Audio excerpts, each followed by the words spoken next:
Salut à toi, mon seigneur! Alors aujourd'hui, nouvelle vidéo sur le C15F1, épisode 10. Donc ça fait un an que la chaîne existait, donc désolé que le C15 ne roule toujours pas. Donc j'ai eu une absence sur YouTube, c'est parce que actuellement je suis en train de faire une maison, il y a la monoplace qu'il faut entretenir et tout, et plein d'autres bricoles, des voitures que je restaure. Donc le C15F1, tu vois, c'est quand j'ai un peu de temps pour jouer. Et je te partage ça, tu vois, ça prend un peu de temps à filmer tout en travaillant. Donc c'est pour ça qu'il n'y a pas eu de vidéo. Il n'y a pas eu de vidéo ces dernières semaines. Donc aujourd'hui, je vais t'apprendre à comment faire un pédalier pour moins de 10 euros. Hein. Donc tu vas voir, c'est assez simple. Il y aura plusieurs tubes à faire. Il y a le train arrière, la fixation des moteurs qui va être fait, tout ça. Ça va être intéressant. Donc je t'invite à t'abonner si le projet t'intéresse et tout. Hein. Donc je construis un C15F1 avec, on va essayer, entre 800 et 1000 chevaux. Donc si ça t'intéresse, abonne-toi. Allez, c'est parti pour le début de la vidéo.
Donc là, comme tu l'as vu là, il y a eu ce tube là de souder. Voilà, et tu as eu tout ça qui a été fait. Donc tu vois une tôle qui est là, une tôle qui est là. Ça a été soudé de partout à l'intérieur. À l'intérieur, ça a été remelé. Là, on est en train de voir pour les pédales. Donc là, ma pédale, tu vois, elle était trop, elle venait beaucoup trop près. Donc là, j'ai rajouté un bout de 4 mm que je vais ressouder pour qu'elle soit à la bonne taille. Et là, il faut que je ressoude un bout de rond comme ça pour qu'elle soit nickel.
Bon j'ai eu un problème de batterie, il n'y avait plus de batterie donc j'ai pas pu te filmer la suite. Plus de ça, il y a des rushs que je sais pas, ils ont été supprimés dans le montage donc voilà. Du coup le pédalier est fini. Donc ça a été recouvert de tôle pour vraiment faire une petite boîte pour que ça soit nickel. Donc là tu vois, tu auras les mètres cylindres là, un là et un là. Sinon à l'intérieur c'est comme ça. Donc tu vois, ça fait assez propre, hein. Ça fait comme un peu un entonnoir. Vu que là, de ce côté-là, en gros, tu vas avoir tout ce qui est triangle, tout ça. Là, tu as le triangle qui va être là, qui va vraiment passer à ras tout ça. Mais bon, tout a été calculé, normalement tout passe, il n'y a pas de problème. Donc, bon bah comme tu vois, notre pedal box, c'est pas un machin à 500 balles ou quoi, c'est un bout de tube qui est là, avec 6 bouts de plat percés pour passer les pédales, et ça fait le taf. Sur la formule, on a ça c'est impeccable. Les pédales aussi, c'est un bout de tube avec une tôle pliée. Bon, c'est nickel, hein, ça suffit, ça marche correctement. Donc ça, cette partie-là, du coup, elle est finie, c'est cette partie du pédalier. Donc après, tu auras tout ce qui est accélérateur et embrayage à modifier avec les câbles et tout. Bon, ça va être quand les moteurs seront là. Bah sinon, il y a cette partie-là qui a été faite. Donc là, j'ai plus rien filmé parce que je sais pas, tous les plans, enfin toutes les vidéos ont été supprimées, je sais pas pourquoi. Donc il y a ça qui a été fait. Donc ça, c'est ce qui va servir à tenir en gros le train arrière, quoi. Les triangles, tout ça va se tenir là. Après là, tu auras le pont. Donc là, on va peut-être mieux par ici. Là, entre les deux, là, entre le châssis et le châssis arrière, là, bah tu vas avoir les deux moteurs qui vont être là, qui vont être ici. Puis là, tu vas avoir des jambes là. Tu vas avoir une jambe remis comme ça, ici. Vu que j'ai pas encore les moteurs et que j'ai pas les collecteurs et par contre j'ai le turbo, donc je sais pas exactement, j'espère pas que le tube va pas gêner. Parce que si le tube gêne et arrive sur le turbo, il va falloir remodifier le collecteur et tout le bordel. Parce que là, on va le souder maintenant. Donc c'est pour ça, on va pas attendre de revoir les moteurs et les collecteurs parce que ça va demander trop de temps. Donc on va me faire, quitte à modifier le collecteur, au moins ça va être plus rapide. Donc du coup, ouais, ça y a cette partie-là. Donc ça fait ça comme... je sais pas si on voit peut-être mal. Mais du coup, ouais, tu auras les deux moteurs ici. Avec le turbo ici, la sortie ici. Donc ça sera environ au niveau de la fenêtre du C15 là-bas. Tu vois, ça sera au niveau de la fenêtre du C15, les deux moteurs où c'est qui vont être là. Donc quitte à faire une petite trappe qui s'ouvre ou soit des fenêtres en macro long ou des... Ça pourrait être intéressant comme ça, tu verrais les moteurs dedans, dans la benne, ça serait marrant. Donc là nous revoilà ici, donc j'ai acheté un pont de BM E39 je crois. Donc là je vais nettoyer le carter et je vais couper tout ce qui sert à rien, tu vois, tout ce qui sert ça, tout ça. Après je vais prendre ma tôle de 5 en gros, je vais la poser en dessous, je vais faire le contour et cette tôle là sera entre le carter et le pont. Et comme ça elle servira... la tôle servira à fixer le pont au châssis justement. Tu vois, il y aura des trous sur la tôle à plusieurs endroits et ça sera fixé sur le châssis. Donc là je peux pas continuer le châssis parce que y a un escalier en peinture dans le garage, donc je peux pas me les souder à côté. C'est pour ça. Donc je vais faire ça en attendant. Ça va m'occuper.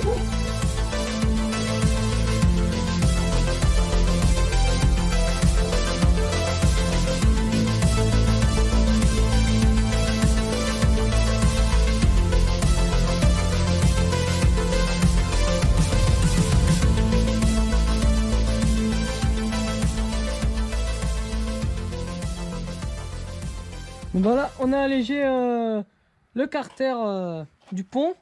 Donc je vais te le montrer plus en détail après. Donc là en gros on va couper tout ce qui sert pas, ça, ça.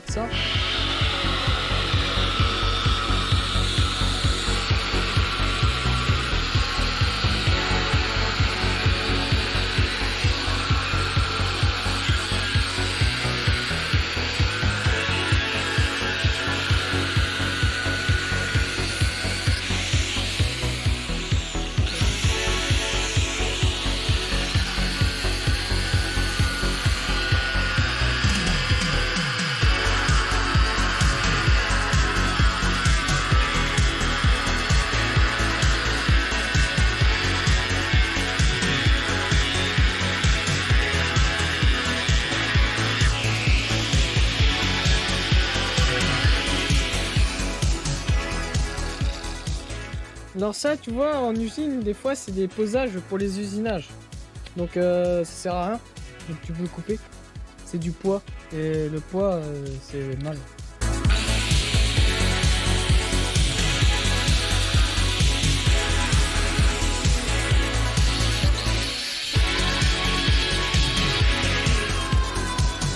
Tout à l'heure, je t'ai dit que c'était un pont de 39, je crois que c'est un pont de 46, je suis pas sûr. Donc tu vois, il est en 2,28. Donc en fait, on s'est arrangé avec les deux moteurs de moto, à 10 000 tout ça, ce pont-là, il prendrait 250 km/h. Donc c'est assez, hein.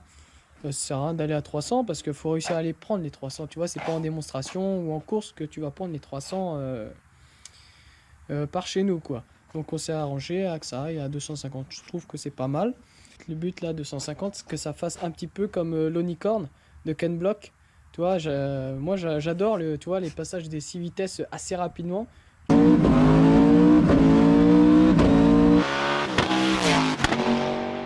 trouve ça vraiment bien. Et je pense que ça va être un truc du genre, tu vois, ça va monter à 250 assez vite en passant les vitesses tout le temps, quoi. C'est ça que je kiffe. Même pour le public, c'est plus intéressant de voir une voiture qui passe 4 vitesses sur quelques mètres. Je trouve ça plus marrant. Donc tu vois, le carter, on a fait ça. C'est vraiment... donc là, il y aura une petite pièce à ressouder. Donc c'est un carter léger, quoi. C'est plus joli que d'origine, quoi. Ça fait plus course. Donc le carter, il sera poli et tout. Donc poncé pour faire un effet un petit peu chrome. Même si c'est pas du custom qu'on fait. Et puis le pont, je sais pas, on va peut-être le peindre rouge. On verra, mais bon, ça, c'est après, quoi. Voilà. Donc aussi, donc là, il y a ça qui a été fait. Il y a ça qui a été fait sur le châssis. Donc ça, je t'en avais parlé l'autre fois. Donc là, en fait, tu as ce berceau-là. Et ici, va revenir un autre châssis. Donc qui va avoir le pont dedans. Donc ça va être fait après. Je vais refaire les couples comme pour tout le châssis. Je vais faire je vais faire côté par côté. Et à la fin, on va assembler tout. Et là, en gros, tu auras un autre châssis avec le pont, les triangles et tout fixé là. Là, tu vas avoir les deux moteurs. Là, tu as un tube là. Tu vas avoir un autre tube qui va être fixé là. Mais comme je t'ai dit, je ne peux pas travailler pour l'instant dessus. Et ça, en gros, quand tout sera fini, tu voudras démonter le train arrière avec les triangles, les amortisseurs et tout. Tu auras juste les 3 vis là, de chaque côté à enlever. Et en gros, ça t'enlèvera le train arrière. Tu vois, ça va faire un peu ça. En gros, tu as cette pièce-là qui va rester sur ce châssis-là, tu vois, qui est soudé avec le tube. Et cette partie-là, plus le train arrière, en gros, tu pourras l'enlever pour, je sais pas, pour faire quoi. Voilà. Donc, c'est le même principe que sur notre monoplace. Sur notre monoplace, tu as 4 ou 5 vis, les 6 vis grand max peut-être, et tu enlèves le train arrière. Donc là, c'est le même système. Comme ça, je sais pas, un jour, tu auras besoin d'accéder au moteur, aller démonter ou quoi, tu enlèves le train arrière, hop, et tu as accès au moteur directement ici. Donc c'est pour faciliter le boulot. Et puis au moins, tu veux travailler sur le train arrière, tu peux le démonter et le mettre, le train arrière sur ton marbre ou autre, au lieu de amener toute la voiture complète. C'est un gain de temps. Donc voilà. Donc là, tu as la stagiaire là-bas, je sais pas si on la voit. Elle fout rien du tout. En train de se balader dans les arbres. Donc là, il y a ces pièces-là qui ont été faites, hein, tu vois, des L. Donc il y en a une qui va venir se fixer sur le pont. Et l'autre, pareil, va venir se fixer sur le pont. Donc ça, ces pièces-là vont être soudées à l'espèce de châssis arrière. Au sous-ensemble du châssis arrière. Donc tu vois, ça va être comme ça. Le pont, il va tenir grâce à ça. Plus, il va tenir grâce à la tôle que je t'ai parlé. Qui est là-bas. La tôle qui est là. Donc ça va être fixé. Ça va être soudé au châssis arrière. Comme je viens de te le dire. Tu vois, avec les trous, tout ça. Donc ça va être boulonné à la tôle. Et la tôle va être prise en sandwich entre le pont et le carter de pont.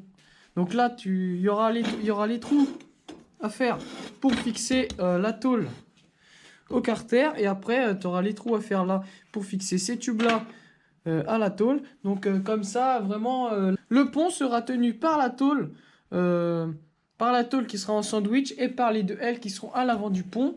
Et les fixations seront soudées au petit châssis qui est derrière ici, qui va tenir les triangles et tout.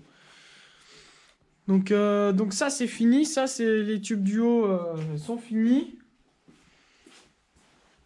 Tu vois, ça c'est fait. Donc ça, si tu peux demander la question, ça va servir à tenir les moteurs. En gros, les moteurs, tout à l'heure je t'ai raconté des conneries. En gros, si on enlève ça, on a accès au moteur, oui. Mais ça va tenir les moteurs. En gros, là, il va y avoir plusieurs fixations pour justement tenir les moteurs. Voilà. Donc ça, ces pièces-là, il reste encore plusieurs choses à faire. Donc là, il faut qu'on présente le moteur qu'on a en rab pour justement déterminer où sont les fixations et tout. Les fixations ont été faites en 3D sur le plan, tout ça, normalement c'est bon, mais vaut mieux les présenter pour être sûr et pas se retrouver avec des fixations dans le vide, quoi. Donc là, il y a ça à faire après. Ça avance bien. Donc le pont, tout se passe comme prévu. Donc c'est impeccable. Donc tiens, que je te dise, le pont, l'arrière du pont arrive ici. L'arrière du pont arrive ici. Donc tu vois, entre le pont et le châssis arrière. Donc en gros, là, il va rester toute une structure à faire entre cette partie-là et ici. Parce que là, du coup, tu as le pont là, et tout là, il y aura une structure en ferraille, un petit châssis en ferraille fait pour accueillir les triangles. J'en profite au passage pour répondre à une question qui m'a été posée. C'est une question loin d'être idiote. C'est quand je parlais de mettre des tôles ici de chaque côté pour renforcer le châssis. J'ai reçu pas mal de messages, que ce soit Instagram ou commentaires YouTube, qui disaient c'est un troll quoi. Mais en fait, absolument pas. Je vais t'expliquer en gros, ça, pour faire simple. Là, tu appuies d'une force, allez, on va dire 400 kg. Donc, tu as ce tube là, il va commencer à déformer. Normal. Il va commencer à plonger. Si tu barres de tôle de chaque côté, tu rappuies de la même force ici. Donc ce tube là, en gros, vu qu'ils vont être tous reliés, tous les tubes vont être reliés ensemble grâce à la tôle et au rivet. En gros, ce tube là, quand il va commencer à plier, il va entraîner tout le monde dans son pliage. Donc en gros, la force que tu vas appuyer là, elle va être répartie là, elle va être répartie là, elle va être répartie partout grâce aux deux tôles de chaque côté. Donc cette technique est utilisée sur pas mal de voitures, hein, même sur les sidecars c'est utilisé. Même sur les sidecars F1 c'est utilisé. C'est utilisé aussi sur plusieurs protos, monoplaces. D'ailleurs, la monoplace, la note est fait comme ça. Je vais te montrer. Tu as des tôles riftées de chaque côté. Et tu vois, ça sert justement à la rigidité. Et entre les deux, tu as du nid d'abeille. Comme ça, c'est beaucoup plus solide en cas de choc latéral. Ça évite de casser la voiture complètement. Et au moins, en termes de déformation, vu que ça sert en gros de... tôle sert à répartir toute la force. Donc certains vont dire ouais mais ça vaut pas une coque carbone et tout ça. Pour l'instant moi mon monoplace je n'en suis jamais plein. Que ça soit sur la pluie, sur le sec, c'est un châssis assez rigide. Les amortisseurs sont très durs, tout ça. Niveau tenue de route je m'en suis jamais plaint. À part quand j'avais des pneus morts, mais bon ça forcément... ça va de soi. Une question qui m'est beaucoup revenue, c'est la synchronisation des deux moteurs. Donc déjà, pourquoi synchroniser les deux moteurs? Enfin, dans le sens où, de toute façon, le moteur, admettons, qui va tourner plus vite ou autre, va entraîner le plus bas. Donc ils vont s'entraîner tous les deux, ils vont synchroniser tous les deux. Mais après, la synchronisation... je connais pas mal de gens qui ont fait des bimoteurs de moto, ils se sont pas fait chier à synchroniser. Tant que quand tu as peu d'accélération, accélère à fond et que tes moteurs, l'admission ouvert à fond, c'est bon. Il n'y a pas besoin de faire plus quoi. Beaucoup ont fait comme ça et ça marche. Donc voilà. Et aussi, il y en a plusieurs qui ont dit que beaucoup ont essayé, n'ont pas réussi, mais beaucoup ont réussi aussi. Donc faut voir le verre à moitié plein quoi. Pas parce que beaucoup ont pas réussi que beaucoup n'ont pas réussi. Donc c'est pour ça, après, tant que quand tu accélères, les deux moteurs vont à peu près au même tour minute. L'accélérateur des deux moteurs s'ouvre exactement pareil. De toute façon, grâce au boîtier qu'on va mettre là, on voit combien de degrés s'ouvre l'accélérateur. Donc il suffira de synchroniser les deux accélérateurs. Puis normalement c'est bon, hein. Beaucoup ont fait comme ça, il n'y a pas de problème. Donc après, pour ce qui est des boîtes, donc après, selon le budget, c'est là que ça va être différent. Si on n'a pas forcément de budget, ça va être des câbles et tout un bordel. Et si on a un budget, et ben ça va être des vérins électriques, tout simplement. Comme celui-là que j'ai acheté sur la monoplace. Le vérin électrique, en gros, que j'ai acheté sur la monoplace, il va me servir à mettre les palettes au volant. Donc d'ailleurs, si ça t'intéresse de voir une vidéo de montage de ce vérin-là, plus des palettes au volant, tu vois, le volant sera 100% fait maison, que ça soit tout, hein, il sera tout fait maison, en impression 3D et tout. Donc si ça t'intéresse, bah dis-le moi, et je ferai une vidéo du montage quand je le ferai. Et sinon, j'en reviens à mes vérins électriques. En gros, le vérin électrique, c'est un vérin que tu mets au niveau du sélecteur. Donc il suffira de mettre les deux vérins électriques sur les sélecteurs. Hop, tu relieras ça au volant ici. Et quand tu appuieras sur ta palette de droite pour monter ta vitesse, ça bandera les deux vérins. Donc tu vois, si tu les synchronises pareil, il n'y a pas de problème. Tu vois, tu mets tout le même réglage, tout ça. Quand tu appuies sur ton bouton, normalement, en même temps, ça fera le mouvement. Donc ça sera la technique la plus facile pour synchroniser justement le passage des vitesses. Et pareil pour rétrograder, tu mettras ton bouton, hop, le vérin descendra. Donc après ça, c'est si on a du budget, parce que tu en as pour 1000 euros je crois pour les palettes, enfin pour le vérin électrique. Donc après on verra, ou sinon ça sera un levier par câble, bon ça sera plus une usine à gaz, peut-être moins fiable forcément, mais voilà, il n'y a pas de problème, hein. D'ailleurs, il me semble, il y a une Golf, je sais plus, il y a une Golf avec BVR6, avec deux boîtes séquentielles, lui qui a deux leviers dans son habitacle, qui a deux leviers qui est relié par une goupille, et comme ça, quand il passe la vitesse, ça passe la vitesse en même temps sur les deux boîtes. Il a fait deux leviers qui se réunissent en un. Qui débraye, il me semble même qu'il débraye les boîtes pour burner soit l'avant ou soit l'arrière. Si j'y pense, je te mettrai une vidéo. What do you use for transmissions? It's got a SQS sequential dog boxes, so that makes it possible. So it's on an H pattern. So when you're shifting an all-wheel, you're shifting both at the same time? Yeah, the way it works is, this one's the rear, this one's the front, and then I flip it, lock them together. Oh, cool. Both like that. Brilliant. And then, so yeah, I can flip off and on the throttle bodies, front and rear. I got front and rear burnouts, and I can head launch control on either the front or the rear burnout if I need it. So you shut up the throttle body so it just idles? Yeah, it just idles. So you're not killing the motor? Yeah, it doesn't kill the motor. Interesting. The first year I had it with cable shifters, and that was just a nightmare. When I was looking through the back of the back motor, I saw the two screens, and I was like, I wonder what that's for. So you have two separate ECUs? Yeah, two separate ECUs, two separate cooling, two separate everything. Vu que j'ai remarqué que la vidéo sur les moteurs, la présentation des moteurs avait fait 61 000 vues, et la vidéo sur la partie du châssis du coup avait fait que 8 000 vues. Donc je vais peut-être arrêter les vidéos qui concernent le châssis, parce que ça n'a pas l'air d'intéresser grand monde. J'ai moins de vues que d'abonnés. Donc après je verrai, hein, si ça t'intéresse toujours de voir le châssis, j'en ferai toujours des vidéos. Mais enfin c'est un peu dommage que les gens s'intéressent au moteur, quoi. Alors que un moteur c'est quelque chose, mais ça sert à rien si t'as pas de châssis, quoi. Donc c'est ça, je comprends pas pourquoi les gens ne sont pas plus intéressés par ça, à la construction du châssis. C'est quand même plus intéressant, quoi. C'est t'as beau avoir 1000 chevaux ou 10 000 chevaux, si t'as pas un châssis digne de ce nom qui va se tordre dans tous les sens, bah ça sert à rien, quoi. Là c'est pas un véhicule de ligne droite là qu'on fait, clairement, c'est un châssis. Autant ça va être autant performant dans les virages, tu vois, grâce aux basculeurs et tout, aux amortisseurs d'F3000, que en accélération. Donc c'est pour ça, c'est un peu dommage que les gens ne s'intéressent pas plus au châssis et préfèrent regarder du blabla, tu sais, que tu parles de 1000 chevaux, quoi. Bon, après malheureusement c'est un peu ça, je trouve, maintenant. Plus tu sors des valeurs de chevaux, tu vois, je pense que j'aurais mis je sors 10 000 chevaux dans mon C15, ça aurait fait La vidéo, elle aurait fait 200 000 vues. Mais enfin, c'est pas le but, quoi. Moi, je préfère te montrer la construction du châssis et après parler des moteurs plus tard.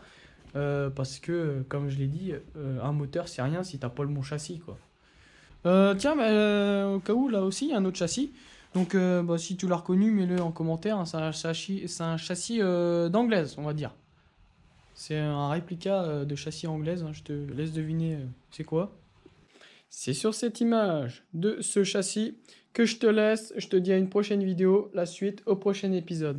Allez, salut!